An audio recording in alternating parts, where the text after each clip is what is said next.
ಅಮ್ಮ, ಯಾಕೆ ಇಬ್ರು ಬೇಜಾರಾಗಿ ಕೂತಿದ್ದೀರಾ? ಏನಾಯ್ತು? ಮಾನಸ, ನಿಮ್ಮ ಅಣ್ಣಂದ್ರು ಅದಕ್ಕೆರ ಕರೆದ್ಬಮ್ಮ. ಅಲ್ಲಪ್ಪ, ಯಾಕೆ ಹೀಗೆ ಕೂತಿದ್ದೀರಾ? ಏನಾಯ್ತು? ನಾನು ಹೇಳ್ದೆ ಅಲ್ವಾ, ನಿಮ್ಮ ಅಣ್ಣಂದ್ರು ಅದಕ್ಕೆರ್ನೆಲ್ಲ ಕರಿ, ಆಮೇಲೆ ವಿಷಯ ಹೇಳ್ತೀನಿ. ಸರಿ ಆಯ್ತು. ಮಾನಸ ತನ್ನ ಅಣ್ಣಂದ್ರು ಅದಕ್ಕೆರ್ನ ಕರೆದು ಬರೋಣ ಅಂತ ಹೋಗ್ತಾಳೆ. ನಾನು ನಿಮ್ಮೆಲ್ಲರ ಹತ್ರ ಸ್ವಲ್ಪ ಮಾತಾಡಬೇಕಿತ್ತು, ಅದಕ್ಕೆ ಮಾನಸನ ಕರಿ ಅಂತ ಹೇಳಿದೆ. ಹೇಳಿಯಪ್ಪ, ಏನು ವಿಷಯ? ಅದು ಇನ್ಮೇಲೆ ನಾನು, ಅಮ್ಮ, ಮಾನಸ 3 ಜನನೂ ಬೇರೆ ಮನೆಗೆ ಹೋಗ್ತೀವಿ. ನೀವು 4 ಜನನೂ ಈ ಮನೇಲಿ ಆರಾಮಾಗಿರಿ. ಯಾಕಪ್ಪ, ಯಾಕೆ ಈ ರೀತಿ ಎಲ್ಲ ಹೇಳ್ತಾ ಇದ್ದೀರಾ? ನಾನೇ ಹೇಳಿದ್ದು ಮಕ್ಕಳನ್ನೆಲ್ಲ ಕರೆದು ಈ ರೀತಿ ಹೇಳಿ ಅಂತ. ಯಾಕಮ್ಮ? ಯಾಕೆ ಅಂದರೆ ಇಷ್ಟು ದಿನ ನಾನು ಮಾಡಿದ ತಪ್ಪಿಗೆ ನಾನೇ ಶಿಕ್ಷೆ ಕೊಟ್ಕೋತಾ ಇದ್ದೀನಿ. ಅದೇನಂದರೆ ನಿಮ್ಮನ್ನೆಲ್ಲ ಬಿಟ್ಟು ನಾವು 3 ಜನ ದೂರ ಹೋಗೋದು. ನೀವು 4 ಜನನೂ ಇನ್ಮೇಲೆ ಖುಷಿಯಾಗಿ ಆರಾಮಾಗಿರಿ. ಓ, ನೀವು 3 ಜನ ಬೇರೆ ಮನೆ ಮಾಡ್ಕೊಂಡು ಹೋಗ್ಬಿಟ್ರೆ ಅದು ನಿಮಗೆ ನೀವು ಶಿಕ್ಷೆ ಕೊಟ್ಕೊಂಡಂಗ? ಮತ್ತೆ ಇನ್ನೇನು ಮಾಡುವಂತೀಯಪ್ಪ? ಅಲ್ಲಪ್ಪ, ಅಮ್ಮಂಗೇನೋ ಬುದ್ಧಿ ಇಲ್ಲ ಹೇಳಿದ್ರು, ನೀವು ಅವ್ರ ಥರನೇ ಮಾತಾಡ್ತಿದ್ದೀರಲ್ಲ. ಸ್ಪಂದನ, ಪಲ್ಲವಿ ಇಬ್ಬರು ಅಕ್ಕ ತಂಗಿಗಿಂತ ಹೆಚ್ಚಾಗಿದ್ರು.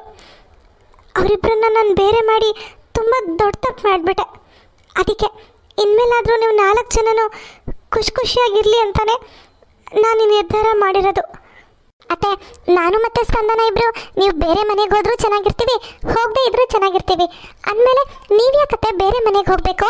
ಹೌದು ಅತ್ತೆ, ನಾವು ಹೇಳಿದ್ದು ನೀವು ನಮ್ಮನ್ನು ಬಿಟ್ಬಿಟ್ಟು ಬೇರೆ ಮನೆ ಮಾಡ್ಕೊಂಡು ಹೋಗಿ ಅಂತ ಅಲ್ಲ. ಇನ್ಮೇಲೆ ಇದು ಯಾವ ಮನಸ್ತಾಪನೂ ಇಲ್ಲದೆ ಎಲ್ಲರೂ ಚೆನ್ನಾಗಿರೋಣ ಅಂತ. ಹೌದು, ಸ್ಪಂದನ ಹೇಳ್ತಿರೋದು ಸರಿ. ಆದರೆ ಈ ಮನೇಲಿದ್ರೆ ನಂಗೆ ಪ್ರತಿ ಕ್ಷಣನೂ ನಾನು ಮಾಡ್ತಿರೋ ತಪ್ಪೇ ನನ್ನನ್ನು ಕಾಡ್ತಾ ಇರುತ್ತೆ. ಅಮ್ಮ, ಎಲ್ಲನೂ ಒಂದು ಕೆಟ್ಟ ಕನಸು ಅಂತ ಮರ್ತ್ಬಿಡು. ಇನ್ಮೇಲಾದರೂ ಎಲ್ಲರೂ ಖುಷಿಯಾಗಿರೋಣ. ಇರ್ಬೋದಪ್ಪ, ಆದರೆ ಅದಕ್ಕೆ ನಿಮ್ಮ ಅಮ್ಮನೇ ಒಪ್ಕೊಳ್ತಾ ಇಲ್ಲ. ನಾನೇನು ಮಾಡಲಿ? ಯಾಕಮ್ಮ, ಯಾಕೆ ನೀನು ಬೇಡ ಅಂತಿದ್ಯಾ? ಸಂದೀಪ, ನನಗೇನಾದರೂ ಶಿಕ್ಷೆ ಆಗಲೇಬೇಕು, ಆಗಲೇ ನನ್ನ ಮನ್ಸಿಗೆ ಸಮಾಧಾನ ಆಗೋದು. ನಿನಗೆ ಶಿಕ್ಷೆ ತಾನೇ? ಸರಿ, ನಾನು ಕೊಡ್ತೀನಿ. ಪ್ರದೀಪ, ಏನು ಹೇಳ್ತಿದ್ಯೋ? ಇರೋದನ್ನ ಹೇಳ್ತಿದ್ದೀನಿ ಕಣೋ. ಅಪ್ಪ ಅಮ್ಮ ಈ ಮನೇಲಿ ಇರಬೇಕು ಅಂದರೆ ಅಮ್ಮಂಗೆ ಶಿಕ್ಷೆ ಆಗಬೇಕಲ್ವಾ? ಅಲ್ಲ ಕಣೋ, ಅಮ್ಮ ಏನೋ ಮಾತಿನ ವರ್ಷಕ್ಕೆ ಹೇಳಿದ್ರೆ ನೀನು ಅದನ್ನು ಸೀರಿಯಸ್ಸಾಗಿ ತೊಗೊಂಡು ಮಾತಾಡ್ತಿದ್ಯಲ್ಲ. ಅಮ್ಮ ಏನೋ ಮಾತಿನ ವರ್ಷಕ್ಕೆ ಹಾಗೆ ಹೇಳಿರ್ಬೋದು, ಆದರೆ ನಾನು ಅವ್ರಿಗೆ ನಿಜವಾಗ್ಲೂ ಶಿಕ್ಷೆ ಕೊಡಬೇಕು ಅಂತ ತೀರ್ಮಾನ ಮಾಡಿದ್ದೀನಿ. ಆಯ್ತಪ್ಪ, ನೀನು ಏನು ಶಿಕ್ಷೆ ಕೊಟ್ಟರು ನಾನು ಅನುಭವಿಸಕ್ಕೆ ತಯಾರಿದ್ದೀನಿ. ಅದೇನು ಅಂತ ಬೇಗ ಹೇಳಿಬಿಡು. ನಿನಗೇನು ಗೊತ್ತಾ ಶಿಕ್ಷೆ? ಮಾನಸ ಮದುವೆ ಮಾಡೋದು. ಅಂದರೆ ನಿನ್ನ ಮಾತು ನನಗೆ ಅರ್ಥ ಆಗಲಿಲ್ಲ ಪ್ರದೀಪ. ಮಾನಸನ ಮದುವೆ ಮಾಡೋದು ನಿಮ್ಮ ಅಮ್ಮಂಗೆ ಶಿಕ್ಷೆ ಆಗುತ್ತಾ? ಅದು ಹೇಗೋ? ಅದು ಹೇಗೆ ಅಂತ ನಾನು ಹೇಳ್ತೀನಿ ಮಾವ. ಮಾನಸನು ನಮ್ಮ ಅಣ್ಣನು ತುಂಬಾ ಪ್ರೀತಿ ಮಾಡ್ತಾ ಇದ್ದಾರೆ. ಏನಮ್ಮ, ಏನು ಹೇಳಿದೆ ಪಲ್ಲವಿ ನೀನು? ನಿಮ್ಮ ಅಣ್ಣನು ಇವಳು ಇಬ್ಬರು ಪ್ರೀತಿ ಮಾಡ್ತಿದ್ದಾರಾ? ಹೌದಮ್ಮ, ನಮಗೂ ಈ ವಿಷಯ ಇತ್ತೀಚೆಗಷ್ಟೇ ಗೊತ್ತಾಯಿತು. ನೀನು ಮಾನಸನ ಪಲ್ಲವಿ ಅಣ್ಣಂಗೆ ಕೊಟ್ಟು ಮದುವೆ ಮಾಡಿದ್ರೆ ಅದೇ ನಿನಗೆ ಶಿಕ್ಷೆ. ಹೌದು ಕಣೆ ಸುಶೀಲಾ, ನೀನು ಮಾಡಿದ ತಪ್ಪಿಗೆ ಇದೇ ಪ್ರಾಯಶ್ಚಿತ್ತ ಅಂತ ಅನ್ಕೋ. ಪಲ್ಲವಿ, ನನ್ನ ಮಗಳನ್ನ ಸೊಸೆಯಾಗಿ ಸ್ವೀಕರಿಸೋಕ್ಕೆ ನಿಮ್ಮಮ್ಮ ಒಪ್ಕೊಳ್ತಾರಾ? ಅತ್ತೆ, ನೀವು ಇಷ್ಟು ದಿನ ಈ ಥರ ಎಲ್ಲ ನಡ್ಕೊಂಡಿರೋ ವಿಷಯ ನಮ್ಮಮ್ಮಂಗೆ ನಾನು ಏನೂ ಹೇಳಿಲ್ಲ. ಅದ್ರ ಬಗ್ಗೆ ಯೋಚನೆ ಮಾಡಬೇಡಿ.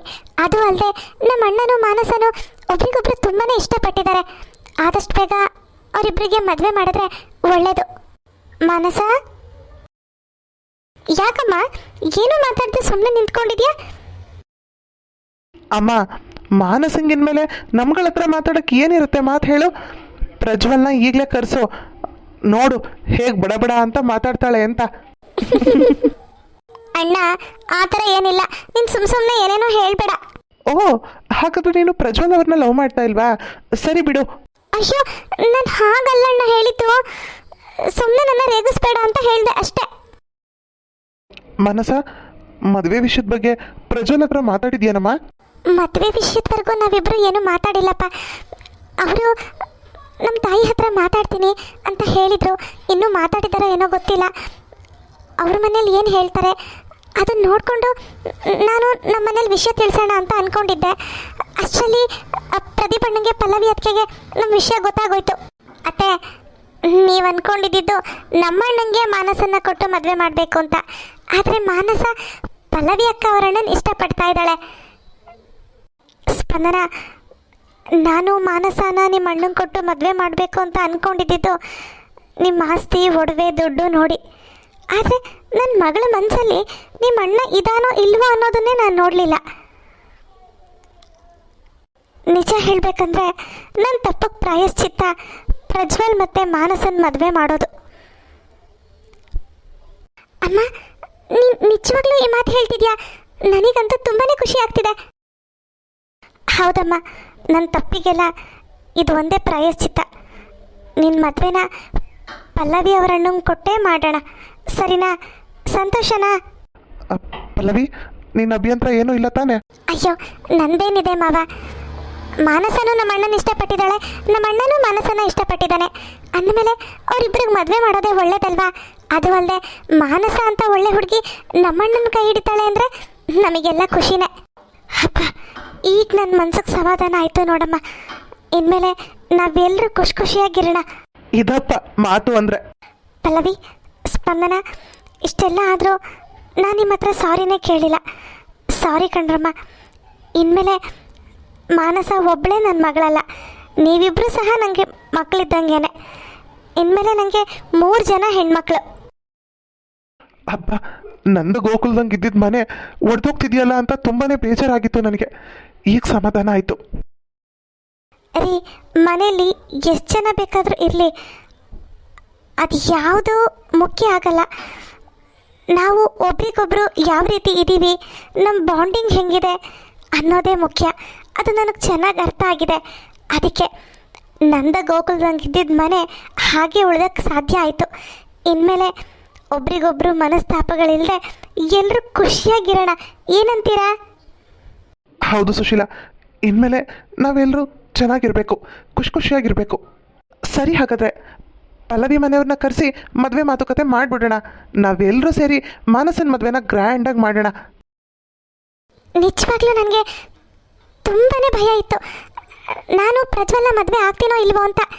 ಆದರೆ ನೀವೆಲ್ಲರೂ ನನಗೆ ತುಂಬ ಸಪೋರ್ಟ್ ಮಾಡಿದ್ದೀರಾ, ಅದರಲ್ಲೂ ಪ್ರದೀಪ್ ಅಣ್ಣ ಮತ್ತು ಪಲ್ಲವಿ ಅದಕ್ಕೆ ಥ್ಯಾಂಕ್ ಯು ಸೋ ಮಚ್. ಅಪ್ಪ, ಅಮ್ಮ, ನನಗೊಂದು ಮಾತು ಅಂದೆ, ನೀವು ನನ್ನ ಸಂತೋಷನೇ ನಿಮ್ಮ ಸಂತೋಷ ಅಂತ ತಿಳ್ಕೊಂಡು ಪ್ರಜ್ವಲ್ ಜೊತೆ ನನ್ನ ಮದುವೆ ಮಾಡೋಕ್ಕೆ ಹೊರಟಿದ್ದೀರಾ. ನಿಮ್ಮಿಬ್ರಿಗೂ ಎಷ್ಟು ಥ್ಯಾಂಕ್ಸ್ ಹೇಳಿದ್ರೂ ಸಾಕಾಗಲ್ಲ. ಹಾಗೆ ಯಾಕಮ್ಮ ಹೇಳ್ತೀಯಾ? ಇದು ನಮ್ಮ ಕರ್ತವ್ಯ.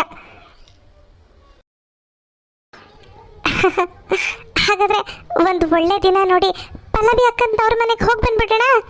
ಎಲ್ಲರ ಮನೇಲೂ ಹುಡುಗಿನ ನೋಡೋಕ್ಕೆ ಹುಡುಗನ ಕಡೆಯವ್ರು ಬರ್ತಾರೆ, ಆದರೆ ನಾವು ನಮ್ಮ ಮನೆ ಅಳಿಯನ್ ನೋಡೋಕ್ಕೆ ಎಲ್ಲರೂ ಅವ್ರ ಮನೆಗೆ ಹೋಗೋಣ. ಆಗ ಅವರಿಗೂ ಖುಷಿ ಆಗುತ್ತೆ. ಹೀಗೆ ಎಲ್ಲರೂ ಖುಷಿಯಾಗಿ ಮಾನಸನ ಮದುವೆ ಮಾಡಬೇಕು ಅಂತ ತೀರ್ಮಾನ ಮಾಡ್ತಾರೆ. ಇಂದಿಗೆ ನಂದಗೋಕುಲ ಧಾರಾವಾಹಿ ಮುಕ್ತಾಯಗೊಂಡಿದೆ. ಸರಿ, ಹಾಗಾದರೆ ನಾವೆಲ್ಲರೂ ಹೊರಡ್ತೀವಿ. ಇದೇ ಥರ ನಮ್ಮ ವಿಡಿಯೋಸ್ನ ನೋಡ್ತಾ ಇರಿ, ನಿಮ್ಮ ಫ್ರೆಂಡ್ಸಿಗೆಲ್ಲ ಶೇರ್ ಮಾಡ್ತೀರಿ. ಹಾಂ, ಹಾಗೆ ಲೈಕು ಸಬ್ಸ್ಕ್ರೈಬು ಮಾಡೋದು ಮರಿಬೇಡಿ. ಅಷ್ಟೇ ಅಲ್ಲ, ಇನ್ನೂ ಯಾರು ನಮ್ಮ ಚಾನಲ್ನ ಸಬ್ಸ್ಕ್ರೈಬ್ ಮಾಡ್ಕೊಳ್ಳದೆ ನೋಡ್ತಾ ಇದ್ದೀರಾ ಅವರೆಲ್ಲರೂ ಪ್ಲೀಸ್ ಸಬ್ಸ್ಕ್ರೈಬ್ ಮಾಡ್ಕೊಳ್ಳಿ. ಇಷ್ಟು ದಿನಗಳ ಕಾಲ ನೀವೆಲ್ಲರೂ ತುಂಬ ಚೆನ್ನಾಗಿ ಸಪೋರ್ಟ್ ಮಾಡಿದ್ದೀರಾ. ಇದೇ ರೀತಿ ನಿಮ್ಮ ಸಪೋರ್ಟ್ ಯಾವಾಗಲೂ ಇರಲಿ ಅಂತ ಹೇಳ್ತಾ ನಂದಗೋಕುಲ ಧಾರಾವಾಹಿಯನ್ನು ಮುಗಿಸ್ತಾ ಇದ್ದೀವಿ. ಮುಂದೆ ಹೊಸ ಧಾರಾವಾಹಿಯೊಂದಿಗೆ ಸಿಗ್ತೀವಿ. ಬಾಯ್. ಹಾಂ, ಒಂದು ನಿಮಿಷ. ಈ ನಂದಗೋಕುಲ ಧಾರಾವಾಹಿ ನಿಮಗೆಲ್ಲ ಹೇಗನ್ನಿಸ್ತು ಅಂತ ಕಮೆಂಟ್ ಮಾಡಿ ತಿಳಿಸಿ, ಆಯಿತಾ?